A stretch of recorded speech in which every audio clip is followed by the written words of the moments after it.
Hello बच्चों, कैसे हैं आप सब। हाँ, तो आज हम शुरू करने वाले बेटा मोनोहाइड्रिक अल्कोहल बनाने की सामान्य विधि के बारे में।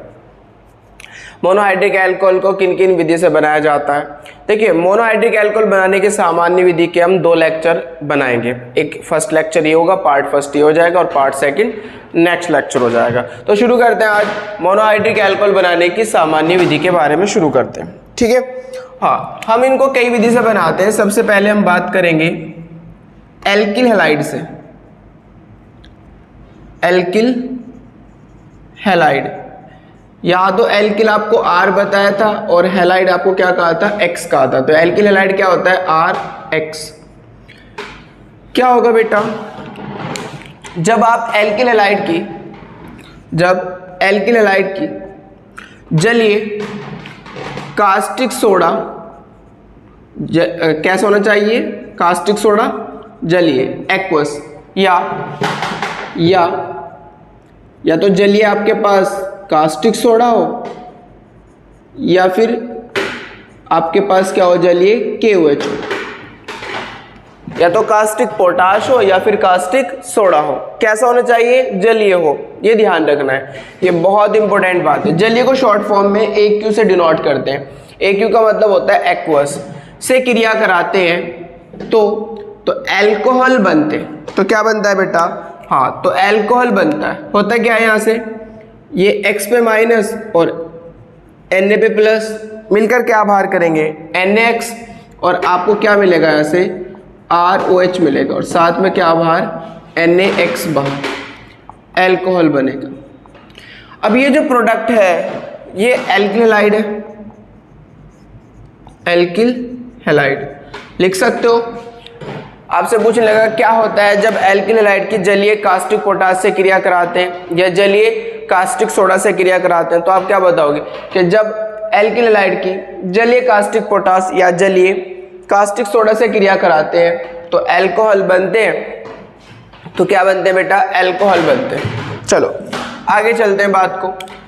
आपने R की जगह रख दिया बेटा C2H5 और X की जगह रख दिया Cl या Br। इसका नाम क्या होगा, C2H5 को एथिल बोलते हैं और Cl को क्लोराइड, तो इसका नाम होगा एथिल क्लोराइड। अगर आप एथिल क्लोराइड की रिएक्शन KOH से करा रहे हो और KOH कैसा है, जलीय है। KOH कैसा बेटा, जलीय है। तो फिर क्या होगा भाई, Cl पे माइनस, K पे प्लस, तो KCl बाहर, आपको प्रोडक्ट क्या मिलेगा, C2H5OH और साथ में क्या बाहर जाएगा, KCl बाहर जाएगा। C2H5 का नाम बेटा क्या होता है, एथिल, और OH को हम क्या बोलते हैं, अल्कोहल बोलते हैं। तो इसका नाम क्या होगा, एथिल अल्कोहल होगा। इसी प्रकार से अगर हम R की जगह CH3 रखते हैं तो इसका नाम क्या होगा बेटा, यहाँ Br ले लो आपके, तो CH3 को मिथाइल बोलते हैं और Br को हम क्या कहते हैं बेटा, ब्रोमाइड, तो इसका नाम होगा मिथाइल ब्रोमाइड। अगर आप मिथाइल ब्रोमाइड की रिएक्शन KOH से कराओ या NOH से करा दो, मर्जी की बात है, लेकिन कैसा होना चाहिए बेटा, हाँ, जलीय हो, एक्वस हो। तो फिर क्या होने वाला है, साफ साफ दिख रहा है, K पे प्लस होगा, OH पे माइनस, Br पे माइनस, CH3 पे प्लस, तो K प्लस और Br माइनस मिलकर क्या बाहर करेंगे, KBr, और CH3 प्लस और OH माइनस मिलकर क्या बनाएंगे, CH3OH, साथ में क्या बाहर, KBr बाहर। इसका नाम क्या होगा, मैथिल अल्कोहल होगा, मैथिल अल्कोहल। ठीक है, मैथिल अल्कोहल, इसे नोट करो, फिर आगे चलते हैं। यहां पर आपको मैं एक बात बता देता हूं, नोट, जो 1 डिग्री एल्किल हैलाइड होता है RX, कैसा है बेटा, ये RCH2X बोल देता हूं, RCH2X, ये 1 डिग्री एल्किल हैलाइड है। इसमें बस ओनली 1 डिग्री हैलाइड बोल देता हूं, ये 1 डिग्री हैलाइड है। यहां पर मेरे पास क्या हुआ, RRCHX, क्या बेटा 2 डिग्री हैलाइड है, बिल्कुल। अब बात करें अगर हम RRRCX, नोट में बहुत इंपॉर्टेंट नोट बता रहा हूं इसको आप, ये क्या है, 3 डिग्री हैलाइड है। बहुत इंपॉर्टेंट नोट बता रहा हूं, कॉपी पेन उठा लीजिए, ठीक है, और फोकस बस पढ़ाई पे करिए, मच्छर मारना बंद कर दीजिए। कहाँ पर करनी है फोकस, पढ़ाई पे करो बिल्कुल। क्या होगा, अगर मैं इसमें बेटा NaOH डाल दूं, कैसा NaOH डाल दूं? एक्वस। बात को समझना है। तो ये प्रोडक्ट बनाएगा एल्कोहल, X हट जाएगा और OH लग जाएगा। तो ये प्रोडक्शन किस चीज का करेगा? एल्कोहल का करेगा। कब? अगर मैं 1 डिग्री हैलाइड के अंदर क्या डाल दूं? NaOH डाल दूं या KOH, कुछ भी। कैसे होना चाहिए? वो जलीय हो। तो फिर किस चीज का प्रोडक्ट बनाएगा? वो एल्कोहल बनाएगा। X हट जाएगा और क्या लग जाएगा? OH। अगर आप 2 डिग्री एल्कोहल ले रहे हैं और इसके अंदर बेटा आप क्या डाल रहे हो? NaOH डाल रहे हो, तो फिर ये एल्कोहल के साथ साथ एल्कीन भी बनाता है। क्या बनाता है? एल्कीन भी बनाता है।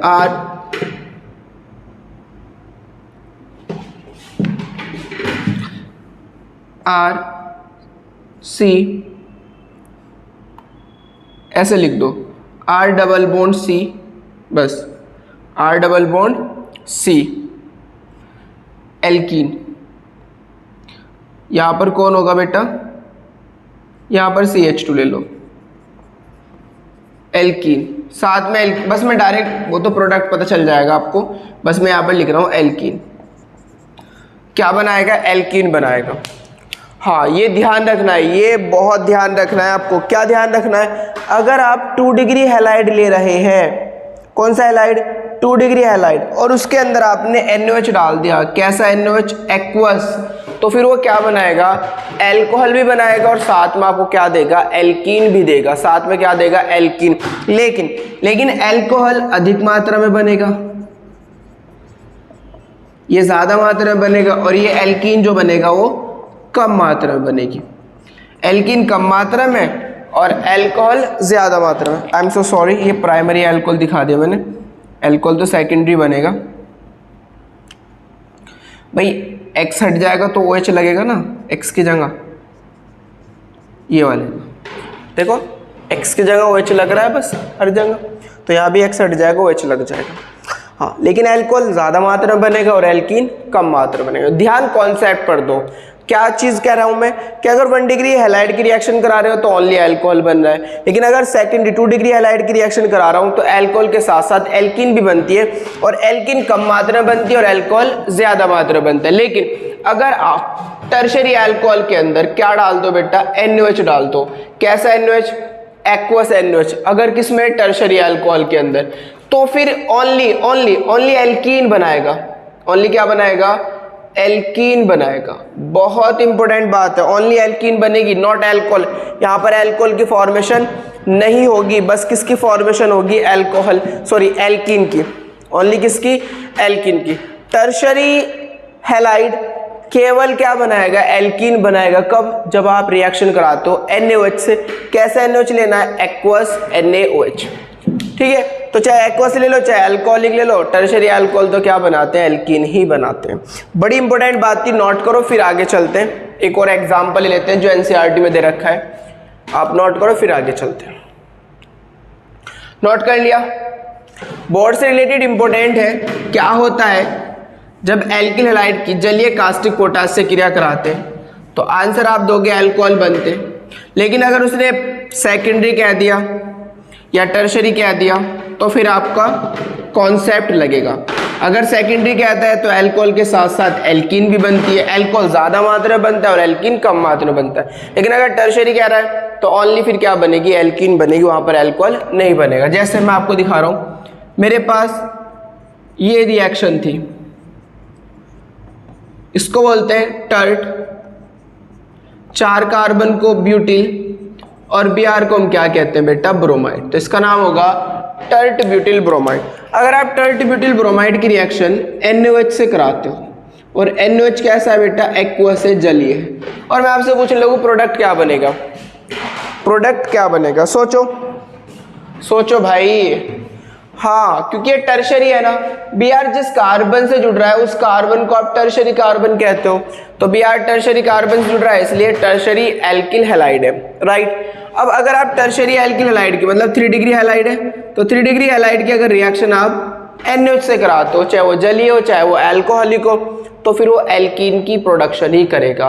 होगा क्या बेटा? एल्कीन की आपको बताया था विलोपन अभिक्रिया के बारे में। एल्कीन का बनना मतलब विलोपन अभिक्रिया। आपको बताया था, क्या बताया था कि अल्फा पोजीशन से तो Br निकलता है, मतलब हैलाइड निकलता है। और देखो अल्फा के बाद ये भी बीटा, ये भी बीटा और ये भी बीटा सेम ही है, ये भी CH3, ये भी CH3, ये भी CH3। तो कहीं से भी क्या निकाल दो, एक हाइड्रोजन को निकाल दो, कहीं से भी क्या निकाल दो, एक हाइड्रोजन। तो यहाँ से तो Br बाहर, यहाँ से हाइड्रोजन बाहर, दोनों की एक एक संयोजकता खाली, तो क्या लग जाएगा, डबल बॉन्ड लग जाएगा। क्या लग जाएगा बोलो बेटा, डबल बॉन्ड लग जाएगा। तो प्रोडक्शन किस चीज़ का होगा, CH3 C double bond CH2, या आप ऐसे लिख दो single bond CH3 double bond CH2। कोई दिक्कत थोड़ी है बेटा, इस CH3 को मैं ऊपर ले गया और इसे सामने लिया, कोई दिक्कत वाली बात नहीं है। ऐसे रोटेट करके इसे सामने लिया और साथ में क्या बनेगा, देखो K पे Br पे माइनस आएगा तो Na पे क्या होगा प्लस, साथ में यहाँ से क्या बाहर जाएगा NaBr, साथ में देखो यहाँ से H प्लस के रूप में बाहर जाएगा H प्लस और OH माइनस मिलकर क्या बाहर करेंगे, H2 को बाहर करेंगे। नाम क्या होगा बेटा, 1 2 3, 2 पे मिथाइल है तो इसका नाम होगा 2 मिथाइल। 3 कार्बन को प्रोप बोलते हैं और डबल बॉन्ड आ रहा है इन, कितने पे, 1 पे, तो बस 1 को लिखते हैं, तो इसका नाम क्या होगा, 2 मिथाइल प्रोपीन। किस चीज़ का प्रोडक्शन करेगा ये, 2 मिथाइल प्रोपीन का प्रोडक्शन करेगा। भूलने के तो नहीं, क्या नहीं भूलना बेटा आपको, कि अगर आप 1 डिग्री हैलाइड की जलीय कास्टिक पोटास से क्रिया कराते हैं तो अल्कोहल बनता है, 2 डिग्री कराएंगे तो अल्कोहल के साथ एल्कीन भी बनेगा, लेकिन 3 डिग्री अगर कराएंगे तो केवल क्या बनता है, केवल और केवल एल्कीन बनती है। ऐसा क्यों होता है वो आपको रीज़न अब बता रहा हूँ। ऐसा क्यों होता है बेटा, आपको पहले भी पढ़ाया था कार्बोकेटाइन के स्थायी के बारे में, कार्बोकेटाइन के स्थायित्व के बारे में, स्थायित्व के बारे में। 3 डिग्री ज़्यादा स्टेबल होते हैं 2 डिग्री से, 2 डिग्री ज़्यादा स्टेबल होते हैं 1 डिग्री से। 3 डिग्री कार्बोकेटाइन ज़्यादा स्टेबल है 2 डिग्री से, 2 डिग्री ज़्यादा स्टेबल है 1 डिग्री से। तो जब यहाँ से Br निकलता है बेटा, जब यहाँ से Br निकलता है तो C पे क्या आता है, प्लस आता है। 3 डिग्री कार्बोकेटाइन है, बोलो भाई 3 डिग्री क्या है, कार्बोकेटाइन है। अब 3 डिग्री कार्बोकेटाइन है, यहाँ पर बेस है NH, यहाँ पर कौन है बेटा, बेस है, तो प्रोटॉन की डिमांड करेगा। अब इसे स्टेबिलिटी प्राप्त करने के लिए हाइड्रोजन यहाँ से भी निकल सकता है, यहाँ से भी निकल सकता है, यहाँ से भी निकल सकता है, यानी कि 3 टाइम्स यहाँ पर, सॉरी 3 नहीं 9 भाई, 3 हाइड्रोजन यहाँ से निकल सकते हैं, 3 हाइड्रोजन बेटा यहाँ से निकल सकते हैं जो इसके साथ डबल बॉन्ड बना सकते हैं। पहला हाइड्रोजन निकलेगा डबल बॉन्ड बनेगा, फिर दूसरा भी निकल सकता है, फिर डबल बॉन्ड, फिर तीसरा भी निकल सकता है डबल बॉन्ड। तो ऐसे कितने डबल बॉन्ड बन जाएंगे, 9, 3 3 6 और 3, तो 9 प्रकार से डबल बॉन्ड बनने की संभावना है, यानी कि 9 प्रकार से डबल बॉन्ड बन सकता है। तो बताओ किसकी अमाउंट ज़्यादा बनेगी, डबल बॉन्ड की अमाउंट ज़्यादा बनेगी, क्योंकि 9 टाइप से ये डबल बॉन्ड बन सकता है। फिर से फील करो थोड़ी सी बात को, ये हाइड्रोजन, ये हाइड्रोजन, ये हाइड्रोजन, देखो मैं ओपन करके बस समझा रहा हूँ आपको, ये हाइड्रोजन, ये हाइड्रोजन, ये हाइड्रोजन, ये हाइड्रोजन, ये हाइड्रोजन, ये हाइड्रोजन, इस पे प्लस है। अब देखो इसका चार्ज कब खत्म होगा, जब यहाँ से ये भाग जाए हाइड्रोजन। चलिए H पे प्लस आया और C पे माइनस, माइनस प्लस मिलकर क्या बना लेंगे, डबल बॉन्ड, चार्ज खत्म हो गया। ऐसा डबल बॉन्ड कितने प्रकार से बन सकता है, ये वाला हाइड्रोजन भी तो निकल सकता था, तो फिर इसके निकलने से डबल बॉन्ड बन जाएगा, ये भी निकल सकता था, फिर इसके निकलने का डबल बॉन्ड बन जाएगा। तो 3 तो यहाँ से डबल बॉन्ड बनाएंगे, 3 यहाँ से इसी प्रकार से डबल बॉन्ड बनाएंगे और 3 इसी प्रकार से यहाँ से डबल बॉन्ड बनाएंगे, तो 9 प्रकार से डबल बॉन्ड बनने की संभावना है। इसलिए 3 डिग्री कार्बोकेटाइन एल्कीन ज्यादा स्टेबल एल्कीन बनाता है, ज्यादा स्टेबल क्या बनाता है, एल्कीन बनाता है। तो यही रीजन है बेटा कि 3 डिग्री अल्कोहल केवल और केवल एल्कीन बनाता है, वो अल्कोहल नहीं बनाता, क्योंकि वहां पर एल्कीन के बनने की संभावना बहुत ज्यादा बढ़ जाती है। समझ में आ गई होगी बात आपको, फिर आगे चलते हैं। नोट करो इसको, नोट कर लिया, बहुत बढ़िया, समझ में आ रही है बेटा बात। हाँ, इधर उधर देखना बंद कर दो, केवल पढ़ाई पे ध्यान दो, यही काम आएगी आपके। आगे चलते हैं, दूसरी विधि, दूसरी बात करते हैं बेटा एस्टर के जल अपघटन द्वारा, एस्टर के जल अपघटन द्वारा। एस्टर क्या होता है, एस्टर का जर्नल फॉर्मूला होता है RCO, R डैश बोल दो, चलो इसे एस्टर बोलते हैं, एस्टर के जल अपघटन द्वारा।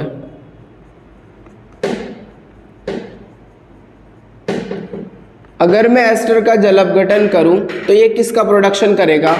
एल्कोहल का प्रोडक्शन करेगा। एस्टर का जनरल फॉर्मूला क्या होता है बेटा?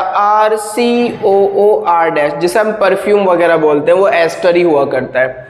चलिए, क्या कहना है कि भाई जब एस्टर का कंसंट्रेट H2SO4 की उपस्थिति में, किसकी उपस्थिति में बेटा? H2SO4 की उपस्थिति में जल अपघटन करते हैं तो एल्कोहल बनते हैं। तो क्या बनते हैं? एल्कोहल बनते हैं। ठीक है, तो ये मेरे पास एस्टर है, RC+OOR-। इसे मैं क्या कहता हूँ? एस्टर कहता हूँ। देखो RC+OOR-, ये क्या है? एस्टर है। इसका मुझे क्या करना है? जल अपघटन करना है। किसकी उपस्थिति में? कंसंट्रेट H2SO4 की उपस्थिति में। कंसंट्रेट H2SO4 की उपस्थिति में। बात समझ में आ रही है? कोई दिक्कत तो नहीं? बहुत बड़ी। अब जब मैं इसका जल अपघटन करूंगा तो बेटा देखो, चेक करो, RC+OOR-, इनमें आप बताइए दो चीजें, एक तो ये है OR-, एक ये है O। इनमें बताइए किसके निकलने की पॉसिबिलिटी ज्यादा है? बाहर जाने की पॉसिबिलिटी इसकी ज्यादा है ना, इजीली बाहर जा सकता है, सिंगल बॉन्ड, और यहाँ पर ये किससे जुड़ा हुआ है? डबल बॉन्ड से जुड़ा हुआ है, तो ये बाहर जाएगा। इसका मतलब अब मुझे बताइए, ये बॉन्ड टूटने वाला है, क्योंकि ये बॉन्ड टूटेगा तभी तो बाहर जाएगा। बॉन्ड टूटने वाला है तो बॉन्ड किसके बीच बन रहा है? कार्बन और ऑक्सीजन के बीच। कार्बन और ऑक्सीजन में विद्युत ऋणात्मकता किसकी ज्यादा होती है? बेटा विद्युत ऋणात्मकता का ट्रेंड बढ़ा रखा है आपको, phone Cl(Br)I, carbon hydrogen.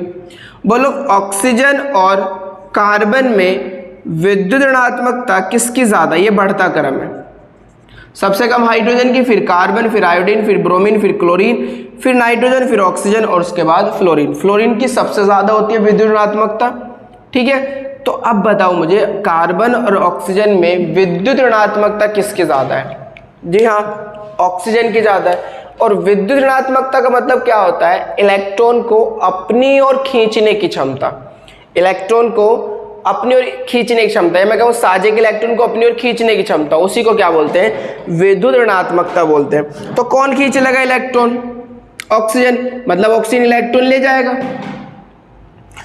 Oxygen क्या कर लेगा? इलेक्ट्रॉन ले जाएगा। तो फिर क्या होगा बेटा? फिर क्या होगा? इसका मतलब कार्बन का इलेक्ट्रॉन कौन ले गया? ऑक्सीजन। तो कार्बन पे तो प्लस आ गया। ऑक्सीजन इलेक्ट्रॉन ले गया तो ऑक्सीजन पे क्या आ चुका होगा? माइनस आ चुका होगा। यानी कि बॉन्ड के टूटने से प्लस माइनस आता है, तो बॉन्ड जिसकी तरफ को टूटता है उस पे माइनस और बैक वाले पे प्लस। तो कार्बन पे प्लस और ऑक्सीजन पे माइनस। अब देखो रिएक्शन करा रहे हो आप वाटर से, वाटर कैसे ब्रेक होता है? H पे प्लस होता है और OH पे माइनस। भाई जल कैसे ब्रेक होगा? H प्लस और OH माइनस में। प्लस वाला माइनस के पास लगेगा और माइनस वाला प्लस के पास लगेगा, तो ये चीज तो यहाँ लग जाएगी। भाई प्लस माइनस के पास लगेगा और माइनस प्लस के पास लगेगा, तो प्रोडक्शन क्या होगा? RC+OOH। यहाँ पर प्रोडक्शन क्या होगा? R-OH। बोलो बात समझ भाई।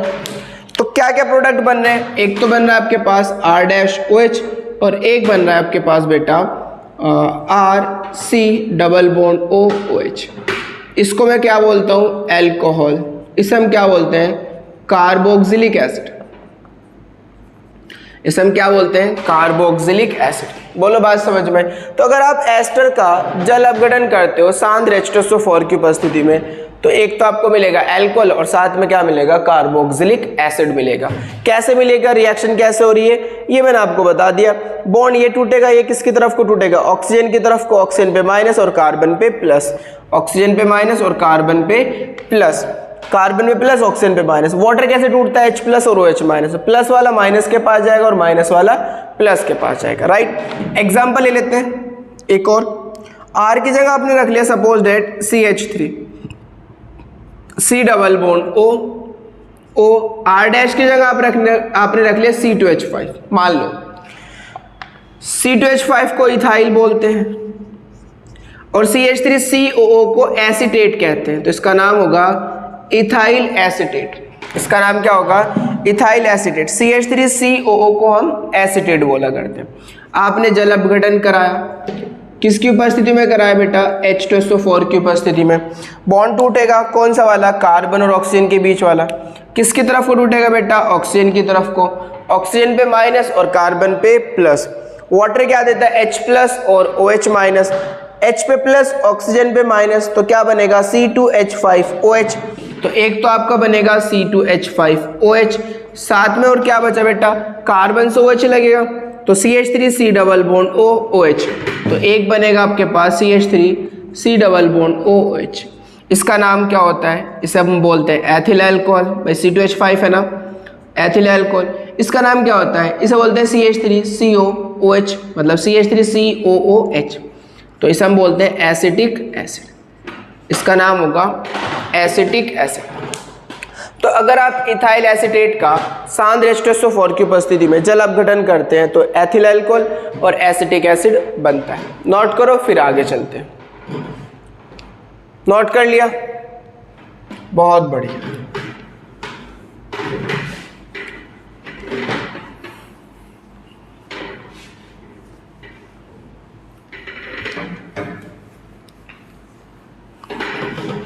चलिए भाई आगे चलते हैं। तीसरी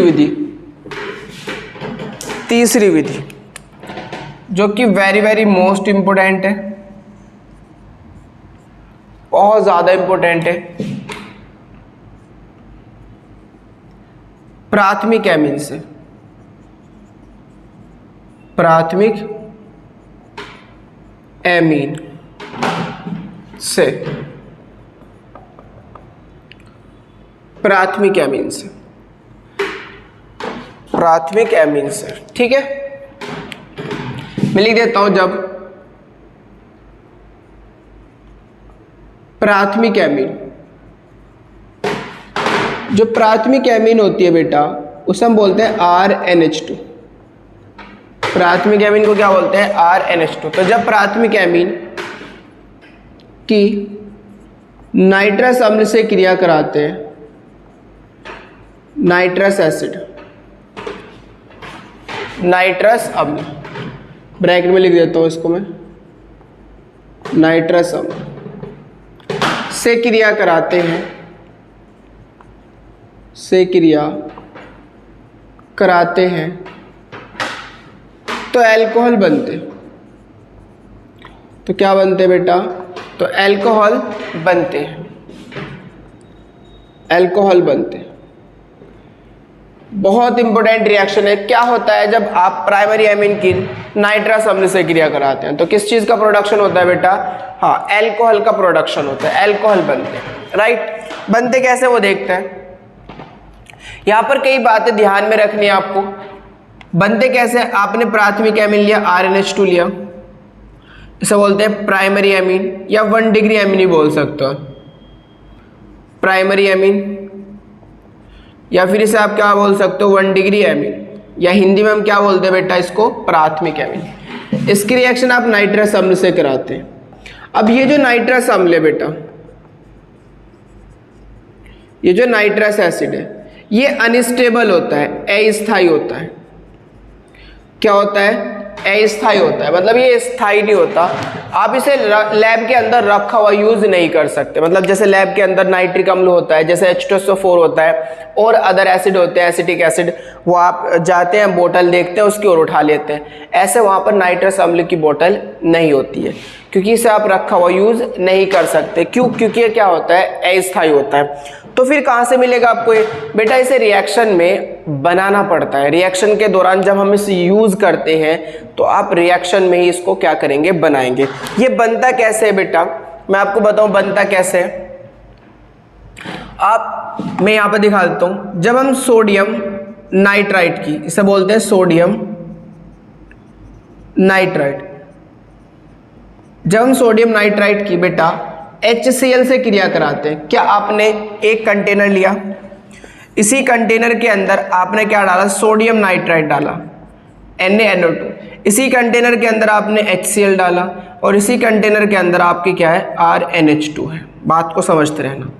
तो जो सोडियम नाइट्राइट और HCl है वो रिएक्शन करेगा और वो रिएक्शन करके क्या बनाएगा, चेक करो क्या बनाएगा बेटा, Na पे प्लस होता है और NO2 पे माइनस, फिर H पे क्या आएगा प्लस, तो Cl पे क्या आएगा माइनस। अब देखो आयन एक्सचेंज होंगे, Na प्लस के पास कौन जाएगा Cl, तो एक तो मिलेगा आपको NaCl, दिख रहा है कोई दिक्कत तो नहीं, एक तो में क्या मिलेगा NaCl। अब H पे प्लस और NO2 पे माइनस, तो एक क्या मिलेगा आपको HNO2, H पे प्लस और NO2 पे माइनस तो क्या मिलेगा HNO2। समझ में आई बात, बन गया नाइट्रस अम्ल।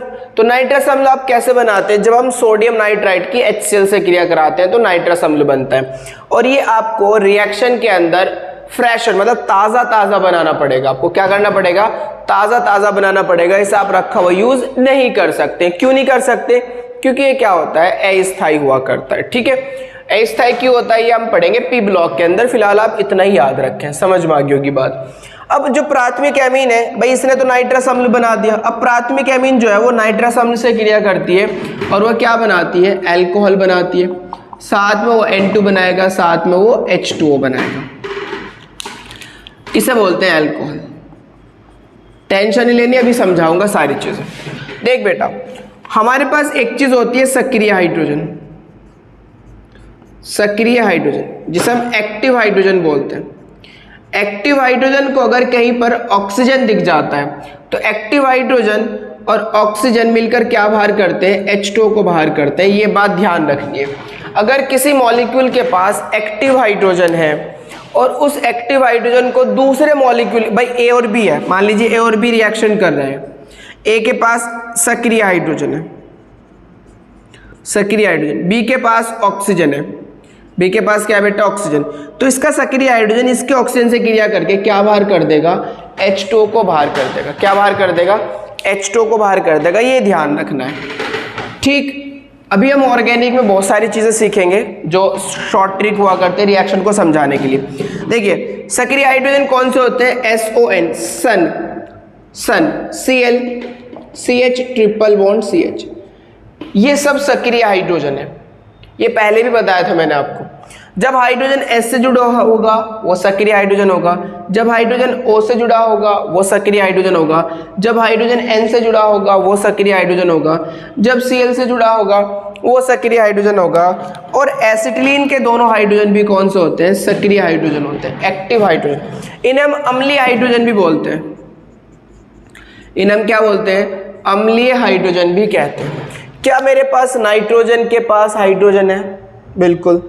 क्या नाइट्रोजन से जुड़ा हाइड्रोजन कौन सा हाइड्रोजन कहलाता है, सक्रिय हाइड्रोजन कहलाता है। तो ये सक्रिय हाइड्रोजन यहाँ से क्या लेगा, ऑक्सीजन लेगा और क्या बाहर करेगा, H2O को बाहर करेगा। कैसे वो देखते हैं। तो नोट डालना, नोट डालने के बाद आपको क्या चेक करना है, आपको चेक करना है बेटा कि R, N, H और ये H, मैं इसे ऐसे लिख सकता हूँ H2, फिलहाल समझ लो बात को, H2 लिख सकता हूँ, RnH2 ही तो है, बहुत बढ़िया। अब ये जो नाइट्रस अम्ल है, नाइट्रस अम्ल, इसकी स्ट्रक्चर कैसी होती है, इसकी स्ट्रक्चर बता रहा हूँ। नाइट्रस अम्ल ये N होगा, ये डबल बॉन्ड O होगा और इधर क्या होगा बेटा OH होगा। ये नाइट्रस अम्ल की स्ट्रक्चर है, N double bond O single bond OH। बताओ ये एक्टिव हाइड्रोजन 2 है, किसकी डिमांड करेंगे, ऑक्सीजन की।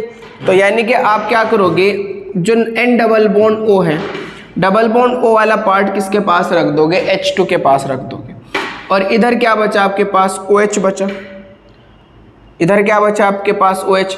तो चेक करो बेटा, यहां से तो ये एक्टिव हाइड्रोजन और ऑक्सीजन मिलकर क्या बाहर करेंगे, H2O को, दिख रहा है रिएक्शन में, बहुत बढ़िया। यहां से देखो N और N मिलकर क्या बाहर करेंगे, N2 को, दिख रहा है रिएक्शन में। यहां से H2 बाहर, यहां से N2 बाहर, बचा क्या आपके पास, ROH बचा ना बेटा, बोलो बात समझ में आई, ठीक। तो अगर मैं नाइट्रस अम्ल की क्रिया RnH2 क्रिया किससे कराऊं, नाइट्रस अम्ल से कराऊं, RnH2 क्रिया अगर नाइट्रस अम्ल से कराऊं तो एक तो ROH बनता है और एक N2 बनता है और एक H2 बनता है। बन रहा है कैसे, मैंने आपको बताया जो एक्टिव हाइड्रोजन होते हैं वो दूसरे से ऑक्सीजन की डिमांड करते हैं। इसके पास दो थे तो दो एक्टिव हाइड्रोजन एक ऑक्सीजन लेंगे और क्या बाहर करेंगे, H2 को बाहर कर देंगे। अब यहाँ से N और N बचा तो N और N मिलकर क्या बाहर करेगा, N2, और साथ में आपको क्या मिलेगा, ROH बाहर हो जाएगा। ये तो बात हुई आपकी नॉर्मल जो आपको याद रखनी डायरेक्ट। इसे रफ कर दूं फिलहाल, ये समझ में आ गई बात, बहुत बढ़िया। चलिए अब मैंने बेटा R की जगह सपोज दैट R की जगह CH3 रख लिया। क्या रख लिया बेटा, CH3, और यहाँ पर NH2 लिया। इसका नाम क्या होगा, CH3 को मिथाइल बोलते हैं और NH2 को हम एमीन कहेंगे तो इसका नाम होगा मिथाइल एमीन। मिथाइल एमीन की रिएक्शन हम किससे करा रहे हैं बेटा, नाइट्रस अम्ल से। ये नाइट्रस अम्ल है, क्या बनेगा जल्दी बताओ, बहुत तेजी से बताओ बेटा क्या बनेगा। बिल्कुल सही, यहाँ से H2 और यहाँ से O मिलकर H2 बाहर करेंगे, यहाँ से N और यहाँ से N मिलकर N2 बाहर करेंगे, यहाँ OH बचेगा और वो कहाँ लग जाएगा, CH3 के साथ। तो आपको क्या मिलेगा, CH3OH plus N2 plus H2। CH3 को बोलते हैं मिथाइल, OH को बोलते हैं एल्कोहल, तो साथ में क्या बना देगा, मिथाइल एल्कोहल बना देगा। यही चीज़ अगर मैं रख दूँ C2H5 रख दूँ R की जगह और यहाँ पर NH2 रखूँ तो इसका नाम क्या होगा बेटा, C2H5 को इथाइल बोलते हैं और NH2 को हम क्या कहेंगे, एमीन, तो इसका नाम होगा इथाइल एमीन। अगर आप इथाइल एमीन की रिएक्शन किससे कराते हो, नाइट्रस अम्ल से कराते हो। बोलो बेटा किससे, नाइट्रस अम्ल से। तो क्या होगा आपको पता चल गया होगा, बस R की जगह C2H5 ही तो है तो C2H5OH साथ में N2 और साथ में क्या बाहर होगा, H2 बाहर होगा। तो प्रोडक्ट क्या मिलने वाला है, C2H5OH plus N2 plus H2O। इसी का नाम क्या होता है बेटा, एथिल एल्कोहल होता है। बोलो बात समझ में आई, कोई दिक्कत तो नहीं, कोई दिक्कत तो नहीं, ठीक है। अब मान लीजिए मैं एक इसे रफ कर दूं, मैं इस चीज को रफ कर देता हूं, इसे नोट कर लेना। अब मान लीजिए एक क्वेश्चन बोर्ड के अंदर पूछा गया है जो इंपॉर्टेंट था, मैं आपसे पूछने लगूं अगर कि मेरे पास CH3 CH2 CH2 NH2, इसका नाम होगा प्रोपाइल एमीन, होगा बेटा, इसका नाम होगा प्रोपाइल एमीन। तो क्या होता है जब प्रोपाइल एमीन की नाइट्रस अम्ल से क्रिया कराते हैं, ऐसे क्वेश्चन पूछा गया था। क्या होता है जब प्रोपाइल एमीन की नाइट्रस अम्ल से क्रिया कराते हैं, बताओ क्या होगा, क्या बनेगा, क्या बनेगा, बोलो बेटा। चलो पॉज करके देख लो, चलिए ठीक है बात करते हैं। आप लोगों ने बनाया होगा, आपने कहा होगा सर यहाँ N2 होगा, यहाँ O होगा और यहाँ पर OH होगा, ये H2 बाहर, यहाँ से N2 बाहर और यहाँ पर क्या लग जाएगा, OH लग जाएगा। कि सर प्रोडक्ट बनेगा CH3 CH2 CH2OH, साथ में क्या बनेगा, N2 और साथ में क्या बनेगा, H2O बनेगा। इसका नाम क्या होगा बेटा, प्रोपाइल एल्कोहल, राइट। कोई दिक्कत तो नहीं, लेकिन ये प्रोडक्ट नहीं बनता है। बनता है मतलब मैं ये नहीं कह रहा कि बनता नहीं, लेकिन कम मात्रा में बनता है। कौन सा प्रोडक्ट बनता है, प्रोडक्ट बनता कौन सा इस रिएक्शन में, ये बनेगा, इसको बोलते हैं iso propyl alcohol. Isopropyl alcohol ये बनता है, वो कम मात्रा में बनता है, बनेगा वो भी लेकिन बहुत ही कम मात्रा में बनेगा। जी हाँ, बात समझ में। तो कहने का मतलब क्या है कि रिएक्शन को रटना नहीं है, समझना भी है। क्या समझना है, ये चीज मैंने आपको फंडा सिखा दिया, लेकिन मेन जो फंडा है, जो मैकेनिज्म है, वो तो वहां से पता चलेगा ना इस बात को कि ये वाला प्रोडक्ट क्यों बना, ये क्यों नहीं बना, वो कौन बताएगी, मैकेनिज्म बताएगी। तो अब शुरू करते हैं इसकी मैकेनिज्म के बारे में। ये तो शॉर्ट था जो आप बता सकते थे, लेकिन रियल में क्या बन रहा है, रियल में क्या प्रोसेस होगा रिएक्शन के अंदर, क्या हो रहा होगा, क्या चीज चेंज करने से क्या क्या प्रोडक्ट बन सकता है, वो कौन बताएगा बेटा, उसकी मैकेनिज्म बताएगी। तो अब हम इसकी मैकेनिज्म के बारे में बात करते हैं। रफ करो इसको, बहुत बढ़िया।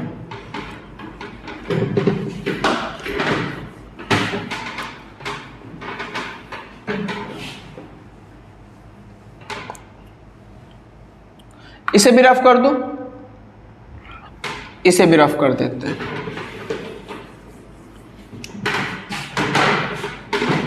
क्रियाविधि,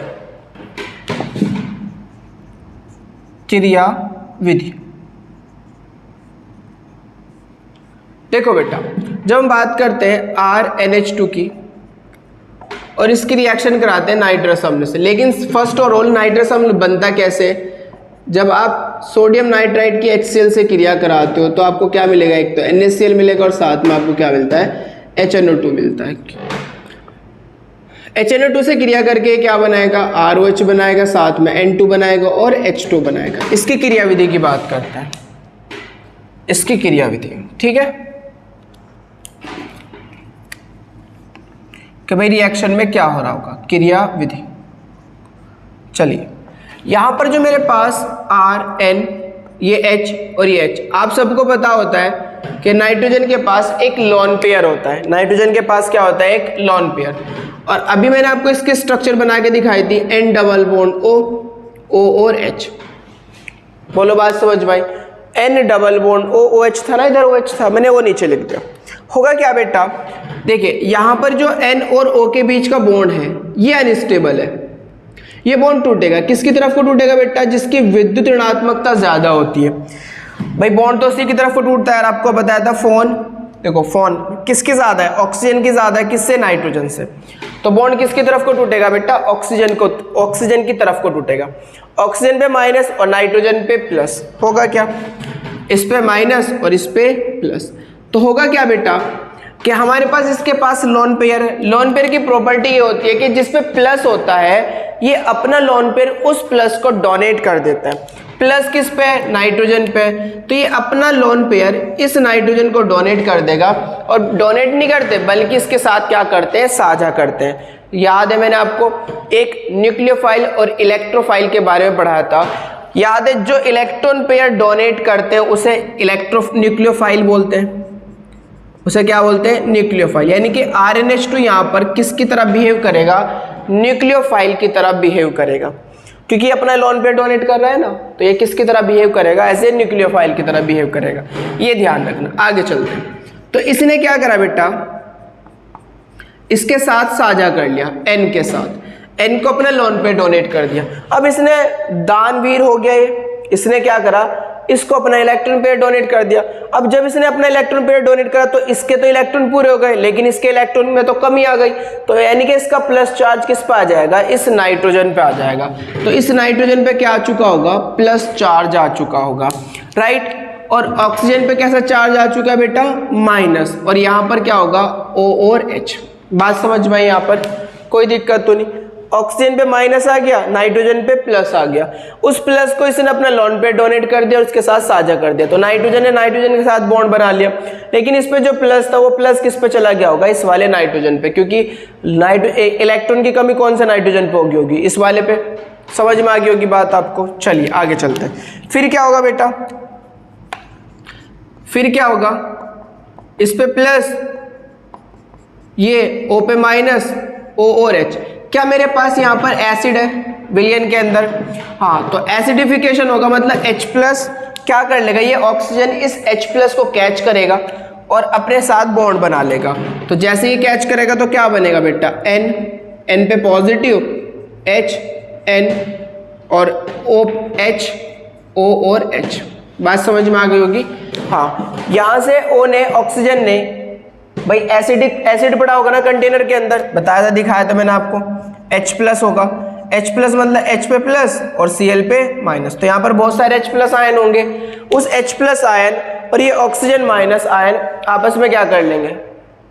शेयरिंग कर लेंगे इलेक्ट्रॉन की और इसके साथ बॉन्ड बना लेगा। समझ में आई बात? बहुत बढ़िया। आगे चलते हैं। आगे क्या होने वाला है? नाइट्रोजन पे प्लस है। नाइट्रोजन की विद्युत ऋणात्मकता बहुत ज्यादा होती है। भाई फोन समझ रहे ना बात को? विद्युत ऋणात्मकता बहुत ज्यादा होने की वजह से ये अपने ऊपर माइनस रखना पसंद करता है।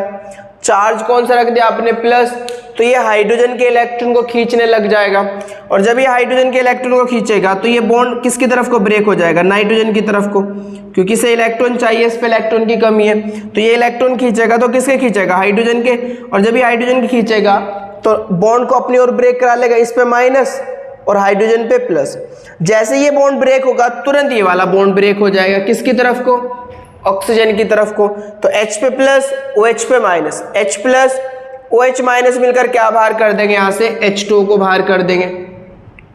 ठीक है, यहाँ पे प्लस आ गया, यहाँ पे माइनस, माइनस और प्लस मिलकर एक दूसरे को न्यूट्रल कर देंगे, उदासीन कर देंगे। तो अब बात समझो क्या हुआ, RNH, यहाँ पर देखो प्लस आ गया और यहाँ पर OH ऑलरेडी है।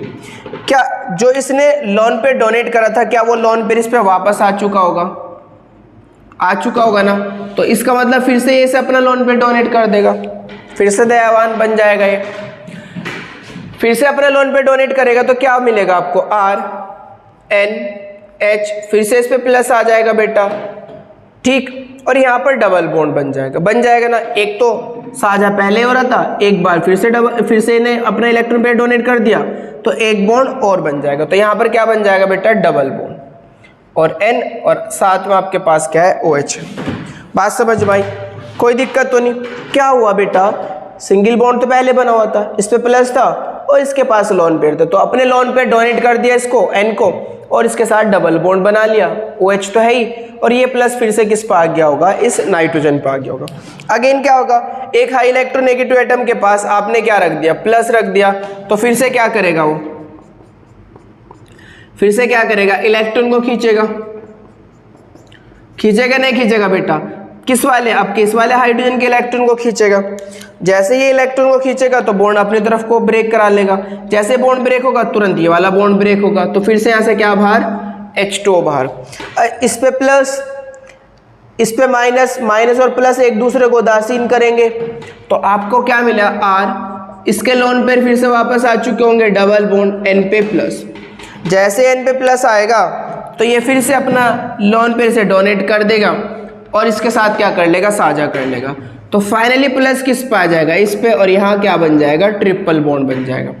यहाँ क्या बन जाएगा बेटा, ट्रिपल बॉन्ड बन जाएगा, दिख रहा है क्या, इसे डोनेट कर देगा और इसके साथ क्या कर लेगा, साझा, फिर से क्या बन जाएगा, ट्रिपल बॉन्ड। अब हाई इलेक्ट्रॉन नेगेटिव एटम पे प्लस रख दिया, फिर क्या करेगा, इलेक्ट्रॉन को खींचेगा, अब के किसके इलेक्ट्रॉन खींचेगा, एक ही पॉसिबिलिटी है ना, कार्बन के R के इलेक्ट्रॉन को खींचे, भाई एक ही तो पॉसिबिलिटी है, किसके इलेक्ट्रॉन खींचे, R के इलेक्ट्रॉन को खींचे, तो R पे आएगा प्लस और यहाँ से क्या बाहर हो जाएगी, N2 बाहर हो जाएगी। देखो ऐसे टूटेगा ना, R पे प्लस और N पे माइनस, माइनस प्लस मिलकर उदासीन, और यहाँ से क्या बाहर, N2 बाहर, तो R पे क्या है बेटा, प्लस आया। जैसे ही R पे प्लस आएगा, जैसे R पे प्लस आएगा तो OH माइनस बैठा हुआ है, वाटर बैठा हुआ है, वाटर न्यूक्लियोफाइल है ना, तो OH माइनस अटैक करेगा और क्या बना लेगा, ROH बना लेगा, अल्कोहल बना लेगा। ये इसकी मैकेनिज्म है, ये इसकी मैकेनिज्म है। मतलब आपको ये समझना है कि इस रिएक्शन का जो इंटरमीडिएट है वो कार्बोकेटायन है, वो क्या है, कार्बोकेटायन है। इस रिएक्शन का जो इंटरमीडिएट है वो कैसा है, वो कार्बोकेटायन है। और कार्बोकेटायन की स्टेबिलिटी के बारे में हमने बहुत बार पढ़ लिया कि कार्बोकेटायन कार्बोकेटायन की स्टेबिलिटी, स्थायित्व के बारे में, कार्बोकेटायन का स्थायित्व कौन ज्यादा स्थायी होता है बेटा, 3 डिग्री कार्बोकेटायन ज्यादा स्टेबल होते हैं, 2 से 2 ज्यादा स्टेबल होते हैं 1 से। ठीक, कोई दिक्कत तो नहीं है। फिर से समझ लेते हैं क्या हुआ। मेरे पास एमीन था, RNH2 था, नाइट्रस हमने से क्रिया कराई, N और O के बीच का डबल बॉन्ड टूटा, O पे माइनस N पे प्लस, इसने अपना लोन पेयर इस N को डोनेट करा, जैसे इसको N को डोनेट करा तो इस नाइट्रोजन ने इसके साथ साझा कर लिया। अब लेकिन इस पे प्लस था, कमी इस पे हो गई इलेक्ट्रॉन क्योंकि इसने इसे दे दिए, तो कमी इस पे हो गई तो इस पे प्लस आ गया होगा और ऑक्सीजन पे माइनस आ गया। अगेन क्या हुआ, क्योंकि ये जो विलयन था वो अम्लीय था, HCl पड़ा हुआ था, तो H पे प्लस था, ऑक्सीजन ने H प्लस को कैच कर लिया और OH बना लिया। जैसे ही अब OH बना लिया राइट, तो आपने देखा नाइट्रोजन पे प्लस आ रहा है, नाइट्रोजन रखना क्या चाहता है माइनस, तो जब ये माइनस रखना चाहता है तो ये हाइड्रोजन के इलेक्ट्रॉन को अपनी ओर खींचेगा, या तो इसके खींच लेगा या इसके, एक ही बात है। जब ये हाइड्रोजन के इलेक्ट्रॉन को अपनी ओर खींचेगा तो बॉन्ड को अपनी ओर ब्रेक करा लेगा, तो H पे प्लस, जैसे ये बॉन्ड को ब्रेक कराएगा तुरंत ये वाला बॉन्ड ब्रेक हो जाएगा OH वाला, तो H प्लस OH माइनस मिलकर क्या बाहर कर देंगे, H2 को बाहर कर देंगे। यहाँ पर ये न्यूट्रल हो गया, इस पे क्या आ गया, प्लस आ गया। आ गया, बोलो बात समझ में आई। अब जब इस पे प्लस आ गया तो ये नाइट्रोजन दयावान है, इसके लोन पेयर होता है ना भाई, क्योंकि न्यूट्रल हो जाएगा ना, ये अपना लोन पेयर वापस ले लिया इसने, तो ये दयावान है, फिर से अपना लोन पेयर डोनेट कर देगा, फिर से इसके साथ क्या कर लेगा, साझा कर लेगा। तो इस पे इसने डोनेट करा, पहले सिंगल बॉन्ड बन रहा था, एक और डोनेट कर दिया तो एक और डबल बॉन्ड, एक और बॉन्ड बन जाएगा, मतलब डबल, और N पे क्या आ चुका है, प्लस आ चुका है। फिर से N पे प्लस आएगा तो फिर से इलेक्ट्रॉन खींचेगा अपनी ओर, तो हाइड्रोजन के फिर से हाइड्रोजन पे प्लस और N पे माइनस, माइनस प्लस उदासीन हो जाएगा, न्यूट्रल। अब जैसे ही H प्लस निकलेगा तुरंत ये OH minus, H plus OH minus, फिर से H2 बाहर, H2 बाहर, तो फिर से क्या होगा बेटा, इस N पे प्लस आ चुका होगा, इसका लोन पेयर वापस आ चुका है, तो ये फिर से अगेन अपना लोन पेयर डोनेट कर देगा और फिर से इसके साथ साझा कर लेगा, तो ट्रिपल बॉन्ड बन जाएगा और N पे प्लस। N पे प्लस आ गया तो वही वाली बात, फिर से ये इलेक्ट्रॉन खींचेगा किसके, R के, R के जब ये इलेक्ट्रॉन खींचेगा तो R पे प्लस आएगा और इस पे माइनस, माइनस प्लस उदासीन, N2 बाहर और R पे प्लस, यानी कि इसका इंटरमीडिएट क्या बना, कार्बोकेटाइन बना। अब R पे प्लस, ये न्यूक्लियोफाइल है, वाटर OH माइनस देता है, OH माइनस का अटैक हो जाएगा तो क्या बन जाएगा, ROH बन जाएगा। ये इसकी मैकेनिज्म है, ये इसकी क्या है, मैकेनिज्म है। अब इसे नोट करो, फिर मैं आपको बताता हूँ जो प्रोपाइल एमीन थी वो 2 डिग्री अल्कोहल क्यों बनाता है, मतलब आइसोप्रोपाइल अल्कोहल क्यों बनाता है, 1 डिग्री अल्कोहल क्यों नहीं बनाता। नोट कर लिया, बहुत बढ़िया बेटा, प्रैक्टिस करना मैकेनिज्म की, समझ में आ जाएगी बात बहुत अच्छे से। और एक बार बात समझ में आ गई तो सबकी मैकेनिज्म एक जैसी सी होती है, थोड़ा बहुत ही अंतर होता है, तो सब बातें समझ में आने लगेगी आपको दम। खैर आगे चलते हैं, अब बताता हूँ मैं आपको, अब आप खुद ही बताना मैं क्या बताऊंगा। ये था मेरे पास CH3CH2 CH2 NH2, इसकी रिएक्शन में कराता हूँ नाइट्रस अम्ल से, तो क्या बनेगा आपको बताना है। तो आंसर है बेटा, आपने देखा इसका जो इसके अंदर एल्काइल कार्बोकेटाइन के रूप में बनता है, तो CH2 पे क्या आएगा, प्लस आएगा, तो RCH2CH2 NH2 किसकी प्रेजेंस में, नाइट्रस अम्ल की उपस्थिति में क्या मिलेगा आपको, कार्बोकेटाइन मिलेगा। भाई इंटरमीडिएट कार्बोकेटाइन मिलता है नहीं मिलता है, CH2 पे प्लस आता है, CH2 पे क्या आता है, प्लस। क्या ये बेटा 1 डिग्री कार्बोकेटाइन है,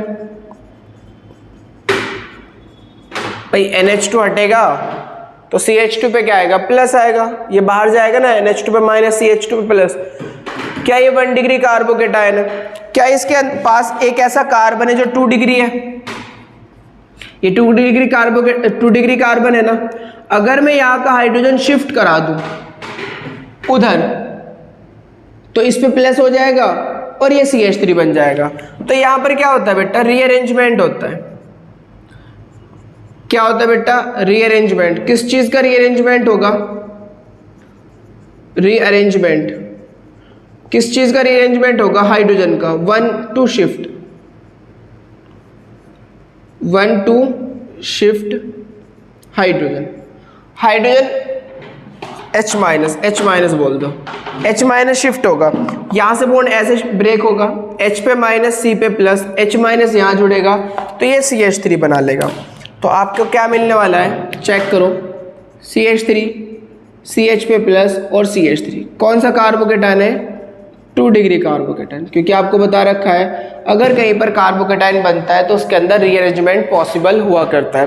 तो रीअरेंजमेंट की पॉसिबिलिटी है कि 1 डिग्री से कहा जाए 2 डिग्री पर आ जाए। अब आपको बताया था अभी 2 डिग्री ज़्यादा स्टेबल है 1 डिग्री से, जितना स्टेबल इंटरमीडिएट होता है प्रोडक्ट भी उतनी ज़्यादा बनता है, तो 2 डिग्री वाला ज़्यादा बनेगा, 1 डिग्री वाला कम बनेगा। इसका मतलब जो अटैक होगा OH माइनस का वो कहाँ होगा बेटा, आप बोलो, यहाँ होगा ना, हाँ यहाँ होगा, तो प्रोडक्ट क्या मिलेगा, CH3CH OH और CH3, नाम क्या होता है इसका, आइसोप्रोपाइल एल्कोहल, आइसोप्रोपाइल एल्कोहल। बोलो बात समझ में आई, कोई दिक्कत तो नहीं है। हाँ, अगर रिएक्शन करा रहे हो आप प्रोपाइल एमीन की नाइट्रस अम्ल से तो प्रोडक्ट बनेगा आइसोप्रोपाइल एल्कोहल। क्यों? क्योंकि बेटा यहाँ पर रीअरेंजमेंट हो जाएगा, कार्बोकेटाइन बनेगा ना, कार्बोकेटाइन बनेगा तो यहाँ पर रीअरेंजमेंट पॉसिबल है। ठीक, बात समझ में आ गई होगी। आप सोच रहे हो कि सर एथिल अल्कोहल के साथ क्यों नहीं हुआ ऐसा, तो बेटा देखो अगर यहाँ पर एथिल एमीन लूंगा तो आप बताइए नाइट्रस अम्ल की उपस्थिति में तो आप बताइए यहाँ पर CH3CH2 प्लस मिलेगा ना, क्या ये 1 डिग्री कार्बोकेटाइन है? अगर ये 1 डिग्री कार्बोकेटाइन है, अगर मैं रीअरेंजमेंट करा दूं और इसे उठा के यहाँ ला दूं तो ये CH2 प्लस और यहाँ CH3, अभी भी वही बात है, 1 डिग्री है। तो चाहे अटैक यहाँ करा लो चाहे अटैक यहाँ करो, प्रोडक्ट तो एक ही बन रहा है जिसका नाम क्या होगा, एथिल अल्कोहल होगा। इसलिए यहाँ पर रीअरेंजमेंट नहीं हो रहा था, रीअरेंजमेंट यहाँ पर हुआ क्योंकि यहाँ से 1 डिग्री से कहाँ पहुँच सकता है, 2 डिग्री पे पहुँच सकता है। हो सकता है अगर 3 डिग्री वाला पॉसिबल होता तो 3 डिग्री पे पहुँच जाता। तो ये चीज़ है जो आपको समझनी है। बात समझ में आ गई होगी, नोट करो फिर आगे चलते हैं। बेटा कॉन्सेप्ट सिखाए जा रहे हैं आपको, अगर सही सीखोगे आप तो कोई प्रॉब्लम नहीं होगी ऑर्गेनिक के अंदर। चौथी बात करते हैं एल्कीन के जल अपघटन द्वारा, एल्कीन के जल अपघटन द्वारा, एल्कीन के जल अपघटन द्वारा। ठीक, तो बेटा अगर हम एल्कीन का सांद्र H2SO4 की उपस्थिति में जल अपघटन करते हैं, किसकी उपस्थिति में बेटा, कंसंट्रेट H2SO4 की उपस्थिति में, या H2SO4 की उपस्थिति में जल अपघटन करते हैं तो एल्कोहल बनते हैं। तो क्या बनते हैं, एल्कोहल बनते हैं। ठीक है, क्या कहा मैंने बेटा कि जब एल्कीन का H2SO4 की उपस्थिति में जल अपघटन करते हैं तो एल्कोहल बनते हैं। कैसे बनते हैं वो देखते हैं। ये मेरे पास एल्कीन है, क्या मैंने आपको मार्कोनिकॉफ नियम पढ़ाया था, बहुत बढ़िया। आपको याद होगा मार्कोनिकॉफ क्या कहते हैं कि जब किसी एल्कीन पर किसी भी अभिकर्मक का योग होता है तो अभिकर्मक का ऋणात्मक भाग, क्या आपको पता है वाटर H+ और OH- देता है, तो नेगेटिव पार्ट कौन है, OH है। तो अभिकर्मक का ऋणात्मक भाग डबल बॉन्ड के उस कार्बन से जुड़ता है जिससे कम हाइड्रोजन जुड़े होते हैं। यही तो कहता था मार्कोनिकॉफ कि डबल बॉन्ड के उस कार्बन से जुड़ेगा जिससे कम हाइड्रोजन जुड़े होते हैं। बताओ इससे 2 हाइड्रोजन जुड़ रहे हैं और इससे 1 हाइड्रोजन, तो OH कहाँ लगेगा, यहाँ, और H कहाँ लगेगा, यहाँ, डबल बॉन्ड खुल जाएगा। तो प्रोडक्ट क्या बनेगा, RCHOH अगेन CH3। क्या ये 2 डिग्री अल्कोहल है, तो 2 डिग्री अल्कोहल की फॉर्मेशन हो जाएगी। अगर मैं कहूँ आपसे CH2 डबल बॉन्ड CH2 जिसका नाम है बेटा एथिलीन, एथिलीन का जल अपघटन कराऊं, किसकी उपस्थिति में कराऊं, H2SO4 की उपस्थिति में, तो क्या प्रोडक्ट बनेगा, H+ OH-। आपको पता है डबल बॉन्ड टूट जाएगा, एक पे माइनस और दूसरे पे प्लस। वाटर क्या देता है, H+ और OH-, माइनस प्लस की जगह और प्लस माइनस की जगह। H+ यहाँ लग जाएगा तो CH3, OH यहाँ लगेगा तो OH CH2OH, तो यहाँ मिलेगा आपको CH3 CH2OH। मतलब इसका नाम क्या होने वाला है, एथिल अल्कोहल। बोलो बात समझ में आई, इसका नाम क्या होगा, एथिल अल्कोहल होगा। ठीक है, इसे रफ करूँ, चलो कर लेना नोट। अगर मैं R की जगह CH3 रखूं तो इसका नाम होगा प्रोपीन। भाई 3 कार्बन है तो प्रोप, डबल बॉन्ड आ रहा है तो इन, प्रोपीन। अगर मैं प्रोपीन का बेटा जल अपघटन करूं किसकी उपस्थिति में, H2SO4 की उपस्थिति में, तो क्या बनेगा। हाँ भाई एल्कीन पर आप क्या कर रहे हो, योग करा रहे हो ना H2 का, तो नेगेटिव पार्ट डबल बॉन्ड के उस कार्बन से जुड़ेगा जिससे कम हाइड्रोजन जुड़े होते हैं। इससे कम जुड़ रहे हैं ना तो OH यहाँ लग जाएगा और H यहाँ लग जाएगा, तो प्रोडक्ट क्या मिलेगा, CH3 CHOH और CH3। इसको बोलते हैं आइसोप्रोपाइल एल्कोहल। क्या नाम होगा इसका, आइसोप्रोपाइल एल्कोहल। बात समझ में आई इसकी, कोई दिक्कत तो नहीं। चलिए इसकी मैकेनिज्म की बात करते हैं, क्रियाविधि की बात करते हैं। रफ कर दूं, बहुत बढ़िया। क्रियाविधि क्या कहती है?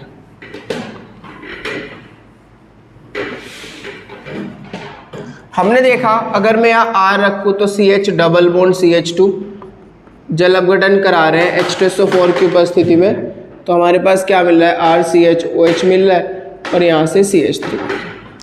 क्रियाविधि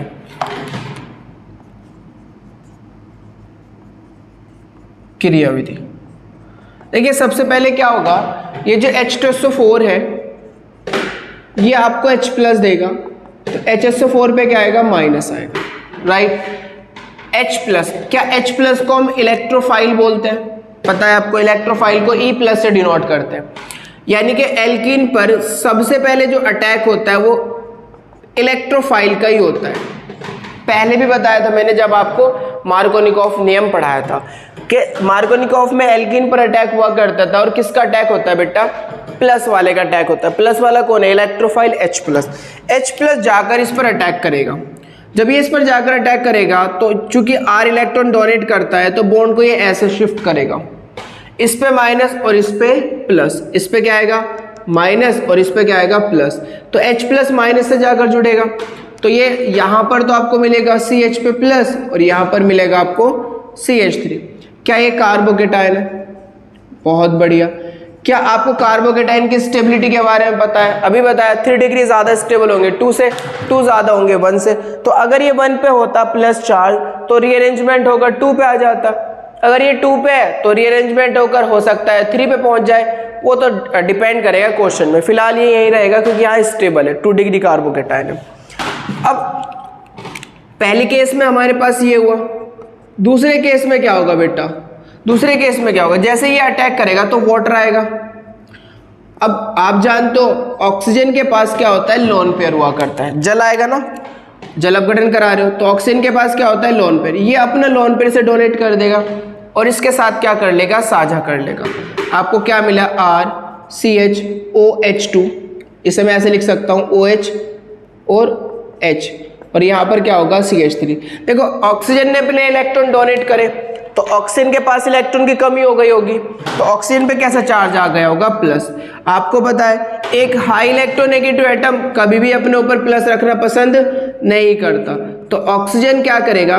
प्लस रख नहीं सकता, तो इलेक्ट्रॉन खींचेगा। किसके इलेक्ट्रॉन खींचेगा बेटा? हाइड्रोजन के, और हाइड्रोजन के बॉन्ड को अपनी ओर को ब्रेक करा लेगा। तो यहाँ से H प्लस के रूप में बाहर, किसके रूप में? H प्लस के रूप में बाहर। इस पे माइनस हो जाएगा, माइनस मतलब प्लस और माइनस उदासीन करेंगे मतलब OH ही रह जाएगा। तो RCH, यहाँ पर OH और अगेन क्या होगा? CH3। अब देखो जो H प्लस निकला वो HSO4 माइनस ले लेगा और क्या बना लेगा? H2SO4। यानी कि जो उत्प्रेरक है वो अभिक्रिया के अंत में जो कि तू निकल गए, तो उन्हें तो उत्प्रेरक बोलते हैं जो किसी अभिक्रिया को करा देते हैं और अभिक्रिया के अंत में जू के तू निकल जाते हैं, उन्हें हम उत्प्रेरक बोलते हैं। देखो जू का तू निकल गया ना, H2SO4 जो आपने यूज करा था। फिर से समझ लो, एल्कीन था, पहले H2SO4 ने H प्लस दिया और HSO4 पे क्या है? माइनस आया। अब एल्कीन जो था, एल्कीन पर जो अटैक होता है बेटा इलेक्ट्रोफाइल का होता है। किसका अटैक होता है? इलेक्ट्रोफाइल का। तो अटैक होगा इलेक्ट्रोफाइल कौन है? H plus. अटैक होगा H प्लस का। किस पर अटैक करेगा? देखो किस पर अटैक करेगा, चेक करते हैं बॉन्ड की ब्रेकिंग पे। बॉन्ड ऐसे ब्रेक होगा, ऐसे क्यों ब्रेक होगा? वैसे तो मैंने मार्कोनिकॉफ में बता रखा है, लेकिन मैं यहाँ भी बता देता हूँ। R जो है वो इलेक्ट्रॉन देता है। जब R इलेक्ट्रॉन देगा, देखो यहाँ पर CH double bond CH2, R का काम है इलेक्ट्रॉन देने का। R का काम क्या है? इलेक्ट्रॉन देने का। जब ये इलेक्ट्रॉन दे रहा है तो यहाँ से इलेक्ट्रॉन आ रहा है। अगर ये बॉन्ड ऐसे टूट गया तो R भी इलेक्ट्रॉन दे रहा है और C पे भी इलेक्ट्रॉन माइनस आ गया। बात को समझना। तो इलेक्ट्रॉन और इलेक्ट्रॉन के बीच मतलब माइनस और माइनस के बीच क्या हो जाएगा? प्रतिकर्षण हो जाएगा ना। फील कर पा रहे हो बात को? देखिए बॉन्ड टूटने से इस पे माइनस आया और R का काम क्या है? इलेक्ट्रॉन देने का। R भी इलेक्ट्रॉन दे रहा है, तो जैसे ये इलेक्ट्रॉन यहाँ आ रहा होगा तो इस इलेक्ट्रॉन और इस माइनस के बीच क्या हो चुका है? प्रतिकर्षण हो चुका है। अगर ये प्रतिकर्षण होगा ऐसे, तो इसको ये बॉन्ड को अपनी तरफ को ब्रेक होने नहीं देगा, बॉन्ड को ऐसे तुड़वाने नहीं देगा। कौन नहीं देगा? ये इलेक्ट्रॉन, क्योंकि प्रतिकर्षण हो रहा है। अगर ये बॉन्ड बेटा, थोड़ा बात को समझो, अगर ये बॉन्ड बेटा ऐसे टूट जाए तो इस पे प्लस आएगा। क्या इलेक्ट्रॉन प्लस से प्यार करता है? बिल्कुल करता है। इलेक्ट्रॉन इस तक पहुंच जाएगा ना, आराम से पहुंच जाएगा, क्योंकि R का काम है इलेक्ट्रॉन देने का, तो इसका काम होगा इलेक्ट्रॉन को लेने का। लेकिन कब ले सकता है? जब इस पर चार्ज गैस हो प्लस, तो बॉन्ड ऐसे टूटेगा। तो अगर R कहीं पर लगा है और डबल बॉन्ड है, तो डबल बॉन्ड कहाँ टूटेगा? R से दूर की ओर टूटेगा, R से दूर की ओर टूटेगा, तो डबल बॉन्ड ऐसे टूट गया। तो इस पे प्लस और इस पे माइनस, H प्लस कहाँ जाएगा? माइनस पे, तो यहाँ CH3 और इस पे प्लस, कार्बोकेटाइन बन गया। भाई कार्बोकेटाइन बन गया तो वाटर आएगा, वाटर के पास ऑक्सीजन है और ऑक्सीजन के पास क्या होता है? Lone pair. ये अपने दोनों लोन पेयर से डोनेट करेगा और इसका प्लस चार्ज किस पे आ जाएगा? ऑक्सीजन पे आ जाएगा। वो दिख गया जो ऑक्सीजन पे है। अब ऑक्सीजन में प्लस रख दिया, वो प्लस रखना चाहता ही नहीं अपने ऊपर, तो वो हाइड्रोजन के इलेक्ट्रॉन खींचेगा, क्योंकि इसका बस हाइड्रोजन पे चलता है। जब ये हाइड्रोजन पे इलेक्ट्रॉन खींचेगा तो H प्लस के रूप में बाहर और ऑक्सीजन पे माइनस, माइनस और प्लस मिलकर एक दूसरे को उदासीन करेंगे, तो ये OH बच जाएगा जो हमने यहाँ दिखा दिया, और ये CH3 आइसोप्रोपाइल अल्कोहल। ये H प्लस और HSO4 माइनस मिलकर क्या बाहर कर देंगे? H2 को बाहर कर देंगे। आई होप कि आपको ये समझ में आएगा लेक्चर। मेहनत करते रहिए, पढ़ते रहिए। Thank you for watching, all the best.